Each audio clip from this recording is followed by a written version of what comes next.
Sekarang kita mau menjawab pertanyaan.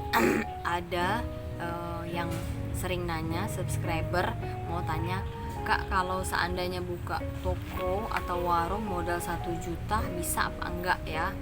Nah, ini di sini kita jawab ya. Kalau kalian modalnya 1 juta itu sangat bisa sekali ya untuk buka warung sembako kecil-kecilan. Jadi apa yang harus kalian lakukan? Kalian harus belanja barangnya itu secukupnya dan selengkapnya saja ya. Jangan terlalu banyak yang nyetok yang berlebihan tapi barang lain tidak bisa dibeli.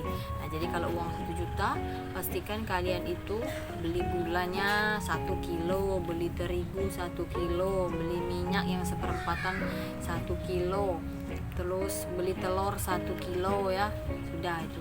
Terus beli mie itu 1 kardus campur semua produk. Terus saya sarankan lagi beli rinso itu 1 renceng, beli pewanginya 1 renceng, beli Soklin liquid itu 1 pak yang 500-an. Terus kalau mau beli pewangi yang lain beli Downy 1 renceng saja. Beli sabun ya, sabun itu beli Lifebuoy 3 biji, beli sabun Nupo 3 biji, sabun Gift 3 biji. Nah, itu udah ya. Terus untuk bumbu-bumbu kalian itu belinya Masako 1 renceng, Royco 1 renceng, garam kasar dan garam halus itu beli 5 dulu. Jadi yang penting cukup barangnya bisa untuk jual ke pelanggan. Jadi kalian belinya itu aja dulu ya. Jadi misalnya beli kecap ABC 1 renceng, beli kecap bangau 1 renceng, terus beli teh sari murni 1 renceng. Nah, apalagi dah tuh. Udah tadi kan yang dasar-dasar udah kita beli. Terus cuci piring ya, kayak Sunlight beli 3, Mama Lemon yang 2000 beli 2 jadi 5 udah. Terus yang dicari lagi, nah kalian beli jajan anak-anak yang 1 rencengnya 8.500, beli aja sekitar 3 renceng. Misalnya beli crispy yang 1000-an 1 renceng, beli better 1 renceng, sama coklatos 1 pak. Nah, udah. Nah, kalau uangnya udah habis teman-teman, sudah cukup, pulang nanti di rumah disusun dulu barang-barang, terus kita promosi ke tetangga-tetangga bahwa kita itu buka warung kecil-kecilan. Kalau seandainya ibu-ibu mau beli, silahkan datang ke warung kita. Kalau keesokan harinya kita sudah mendapatkan penghasilan dari buka warung tadi, kita harus belanjakan lagi. Jadi tadi misalnya 1 juta udah habis kita belanjakan untuk barang, misalnya besoknya kita dapat uang 200, nah kita belanjakan lagi barang yang tadi habis yang kita beli atau produk yang lain. Misalnya kita beli sampo rencengan kayak sampo zinc, sampo clear. Jadi setiap uang yang kita dapat dari hasil penjualan di warung kita, keesokan harinya harus kita belanjakan ya. Nanti jangan ditabung-tabung dulu atau jangan dipakai dulu untuk keperluan pribadi. Jadi diputarkan dulu setiap hari, dibelikan lagi, dibelanjakan lagi. Kalau orang misalnya tanya obat nyamuk, belikan obat nyamuk 5, misalnya beli Nomos 3, beli Pape Jumbo 3. Kalau ada orang lagi nanya sampo Emeron, esoknya belikan lagi sampo Emeron 1 renceng. Ada orang nanya beli sampo Pentin, keesokan harinya belanjakan sampo Pentin. Jadi lama-kelamaan barang kita itu jadi lengkap ya teman-teman. Misalnya esok-esok ada orang yang belanja ada Sopel, belikan Sopel 1 renceng. Keesokan hari lagi kita sudah jualan, dapat lagi uang 200. Ada tetangga yang tanya ada jual Soklin lantai, kita belikan Soklin lantai. Ada ibu-ibu yang tanya lagi keesokan harinya sabun colek, belikan sabun colek. Jadi uangnya diputar terus ya. Jadi tips yang paling penting kalau kita baru buka warung sembako kecil-kecilan itu, kalian tadi yang gula, minyak sama terigu itu kalau jual 1 kilo ya, ambil untung 1000 saja ya, jangan lebih dari situ. Kecuali mereka beli 1/4, misalnya minyak sayur 1/4 sekarang kan modalnya 5.000. Kalau menurut saya jual saja 5.500 kalau dia beli 1.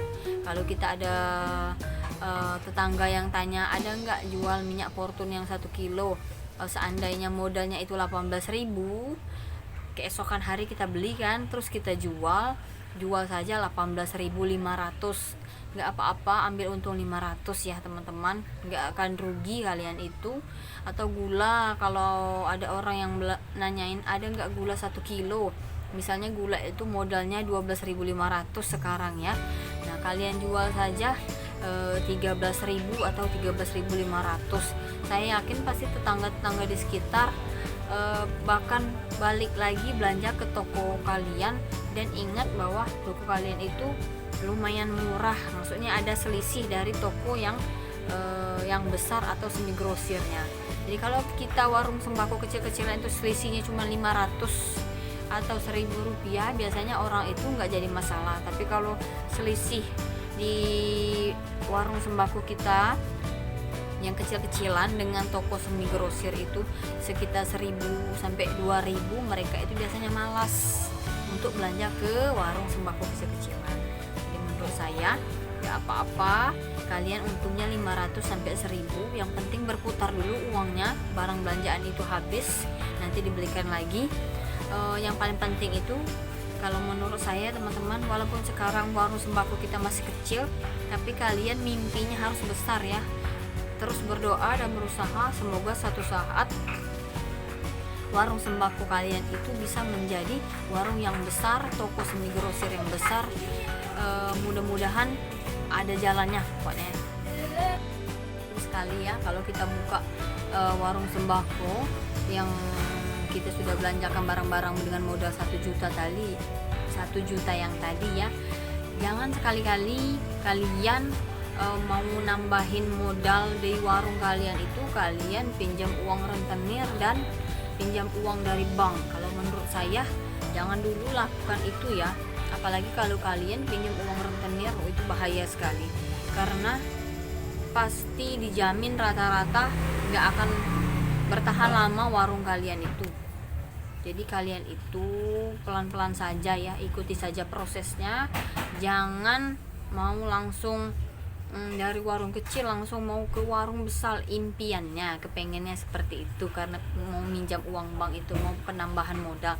Tapi fakta di lapangan teman-teman, rata-rata orang yang memakai uang dari rentenir dan pinjaman dari bank untuk usaha itu biasanya banyak yang buyar ya, tidak lama usahanya. Jadi nggak apa-apa, modal kalian itu tadi 1 juta, kalau seandainya sudah berjalan nanti bisa diskusi sama suami, mungkin ada kelebihan dari gaji suami, misalnya ada kelebihan 500.000, nah bisa ditambahin ke modal warung kalian 500.000. Entah seandainya bulan depan ada kelebihan lagi uang yang bisa ditabung dari gaji suami kita, kita bisa tambahkan lagi untuk modal di warung kita. Kalau menurut saya kalian itu banyak-banyak nonton YouTube teman-teman yang sudah sukses toko sembako, banyak ya.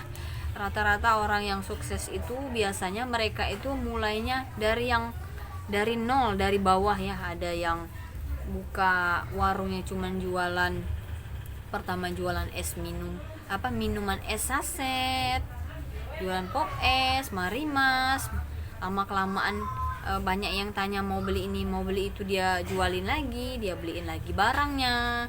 Ada yang buka toko sembako atau warung sembako itu dari warung kecil di dalam gang seperti saya ini ya. Jadi lama kelamaan berproses, ulet, tidak keburu-buru mau membesarkan usaha dengan pinjam uang bank dan rentenir. Jangan sekali-kali kalian tergoda pokoknya. Karena pengalaman saya, kalau seandainya kita sudah buka warung sembako atau toko, itu banyak sekali orang yang mampir ke toko kita, ke warung kita untuk menawarkan pinjaman. Kalau kalian seandainya ditawarin langsung tergoda, itu biasanya susah lepas dari jeratan untuk pinjaman yang ini tadi ya. Kalau menurut saya jangan sekali-kali kalian lakukan itu. Biarlah modalnya modal yang halal saja. Karena kalau seandainya rentenir itu bahaya sekali. Kalau kalian tidak bisa bayar, uangnya itu bisa berbunga dan berdenda. Pokoknya kalau pengalaman saya lihat di sekitaran saya itu rata-rata orang yang buka warung atau buka toko sembako dengan uang rentenir itu biasanya bangkrut ya.